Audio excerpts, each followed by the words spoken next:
Ready to move in premium triplex villas at Kollur APR projects. భూతం కూడా మనల్ని ఏమీ చేయలేదు.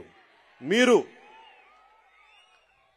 అందుకనే ఇదే మంగళగిరిలో వైసీపీ వ్యతిరేక ఓటు చీలకూడదు అన్న మాట అన్నానంటే మన బీసీలు బాగుండటానికి కూడా దాని వెనుక మూల కారణం.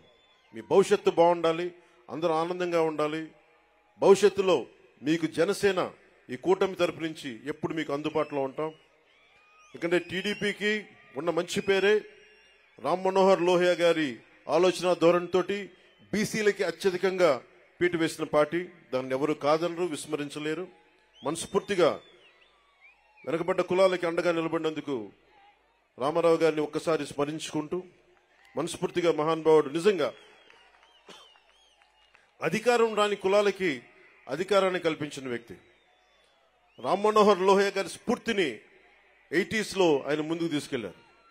అలాగే ఈ రోజున మనందరిపైన ఉన్న ఇది బాధ్యత కూడా ఇంకా చాలా కులాలు ఉండిపోయినాయి దూరంగా. జగన్ వచ్చి రాగానే 34% ఉన్న స్థానిక ఎన్నికల్లోనూ 34% బీసీలకు రిజర్వేషన్ ఉంటే దాన్ని 24% తగ్గించారు. 24% తగ్గిస్తే 16,800 మంది బీసీలు స్థానిక నాయకత్వాన్ని కోల్పోయారు. తిరిగి జనసేన తెలుగుదేశం ప్రభుత్వం రాగానే ఇదివరకట్లాగే 34% పునరుద్ధరించాలి.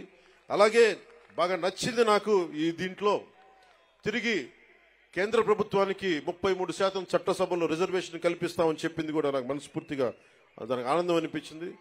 సో దీనికి ఈ బీసీ డిక్లరేషన్కి మనస్ఫూర్తిగా జనసేన మద్దతు ఉంది. నేను అహర్నిశలు మీ అభివృద్ధి కోసం కృషి చేస్తానని తెలుసుకుంటూ తెలుగుదేశం వర్ధిల్లాలి, జనసేన వర్ధిల్లాలి మనస్ఫూర్తిగా కోరుకుంటూ బీసీలు సాధికారత, రాజ్యాధికారం సాధించాలని మనస్ఫూర్తిగా ఆకాంక్షిస్తూ సెలవు తీసుకున్నాను. జై హింద్.